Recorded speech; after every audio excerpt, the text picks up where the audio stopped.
falando agora a respeito dos efeitos que a guerra causada pela invasão da Rússia ao território ucraniano tem trazido também para o setor de produção, principalmente das commodities.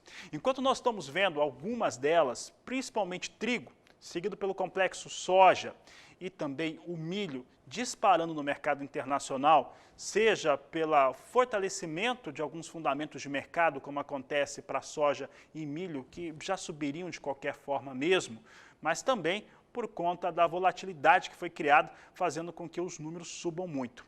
Outras culturas, outras commodities acabam tendo um impacto negativo. É o caso do café, como você acompanhou com os analistas que participaram conosco durante esta semana. Café, inclusive, neste momento, vem perdendo mais um pouco. Hoje, nós vamos destacar o mercado do algodão e como que o algodão tem se comportado frente a essa crise que é geopolítica, mas que acaba trazendo um forte impacto econômico e, consequentemente, sobre as commodities agrícolas. Para falar a respeito deste assunto, eu vou conversar com Bernardo Souza Lima, ele que é da corretora Souza Lima e participa do programa conosco. Bernardo, obrigado pela sua participação aqui no canal do Boi, no Agricultura BR, um prazer tê-lo conosco. Em relação ao algodão, quais são esses impactos, né, que vem do problema geopolítico, passa pelo mercado financeiro e vai parar lá no setor do algodão, que inclusive tinha ótimas expectativas para esse ano de 2022. Boa tarde, seja bem-vindo. Boa tarde, Fabiano. Boa tarde a todos aí que nos ouvem. Realmente, como você bem citou aí, esse conflito entre Rússia e Ucrânia tem trazido bastante volatilidade para todos os mercados e no caso do algodão não tem sido diferente.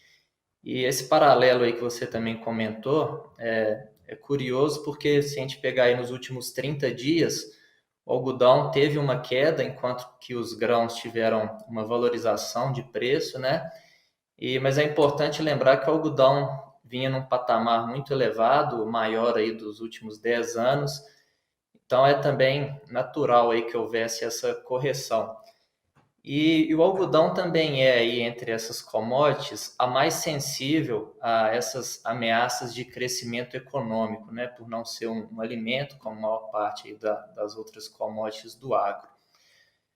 O contraponto disso aí é que como o petróleo está numa ascendência muito forte e ele é a matéria-prima das fibras sintéticas, que são os concorrentes aí da pluma e da fibra natural do algodão, existe uma forte correlação entre a cotação do petróleo e do algodão e eu acredito que no médio prazo aí essa correlação deva prevalecer e oferecer um suporte aí bem interessante aí para o preço do algodão, né? E considerando também que esse conflito não tenha muito prazo aí de continuidade e a demanda continue firme no mundo pelo algodão, entendo que o preço vai permanecer num patamar aí bem atrativo para os produtores. E um segundo ponto aí com relação a esse conflito é no que diz respeito aos fertilizantes, uma vez que a Rússia é o principal fornecedor de fertilizantes para o Brasil, né, corresponde a 22, 23% do que o Brasil importa, principalmente aí para o cloreto de sódio e os nitrogenados. Então, o fertilizante aí já vinha numa alta de preço, né, isso agora deve se acentuar com uma menor oferta. Agora, pelo menos a safra aí 21, 22, ela já está suprida com relação ao abastecimento de fertilizantes e gera uma preocupação maior aí para o ciclo 22, 23. Mas, de novo, aí é importante ver o quão longe vai esse conflito, então acho que é mais um momento agora de cautela sobre essa questão aí. Bernardo, agora pensando a respeito deste cenário que nós temos em torno do mercado internacional e essa relação que você fez em relação aos componentes que concorrem com o algodão e que são derivados de petróleo é muito interessante porque mostra um equilíbrio para o setor da cotonicultura. Agora, pensando nos fundamentos de mercado e o que ocorre aqui no Brasil em termos de desenvolvimento, expectativa para a campanha de algodão, para a semeadura, cultivo e também colheita, como é que você avalia este momento para o setor, principalmente no Brasil? Fabiano, as perspectivas são muito boas aqui para a safra 21-22, né?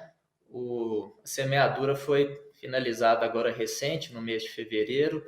O Brasil teve um aumento de área de 13,5%, foi uma área aí de 1,55 milhão de hectares plantado.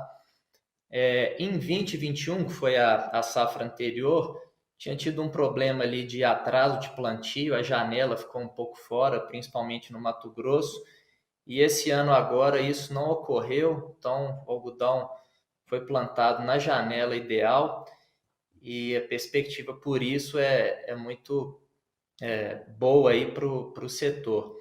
A produção, né, naturalmente também vai ter um aumento, além da área ter sido maior, a produtividade deve também ser superior esse ano, de forma aí que a previsão de colheita é 2,7 a 2,8 milhões de toneladas, né? Bem acima aí dos 2,2, 2,3 que a gente teve no ano passado.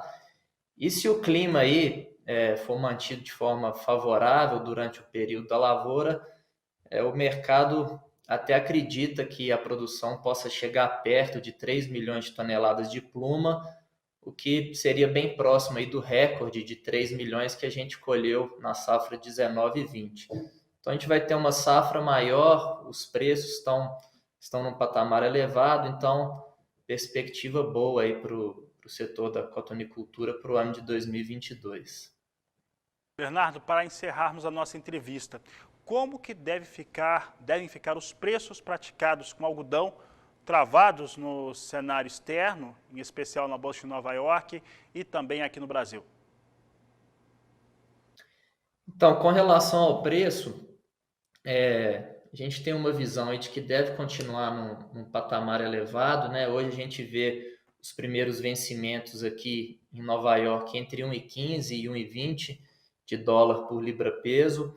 Para o segundo semestre, o dezembro de 22, ele está num patamar abaixo por ser já um outro período de um outro ciclo, sendo que esse até o meio do ano, que está nesse nível aí de 1,15, 1,20, a gente vê uma demanda forte e ainda reflexos aí do problema de logística mundial no abastecimento das indústrias, aí, principalmente na Ásia, de forma que o preço sobre o algodão ele está elevado. Tem um ponto aí bem importante a observar, que é o ritmo das exportações dos Estados Unidos, principalmente até junho, julho, que é aí o ponto de virada de safra, que, de novo, aí, por conta dessa questão de logística, tem ainda uma quantidade considerável a performar, mas que, se tudo correr bem, eu acredito que o preço continue alto aí em dólar, né, acima desse patamar de $1. E já trazendo um pouco aqui para o preço doméstico, aí a gente vai ficar muito sensível aí à questão do câmbio, né, que ele teve uma baixa importante nesse começo de ano e tem ainda mudanças para serem feitas aí na taxa de juros no Brasil, nos Estados Unidos, questões geopolíticas, eleição esse ano. Então, acredito também que vai ter muita oscilação com o câmbio no decorrer de 2022, mas se a gente for trazer aqui para o preço em reais, ainda deve também continuar num patamar elevado, conciliando aí o dólar com a cotação internacional aí da pluma.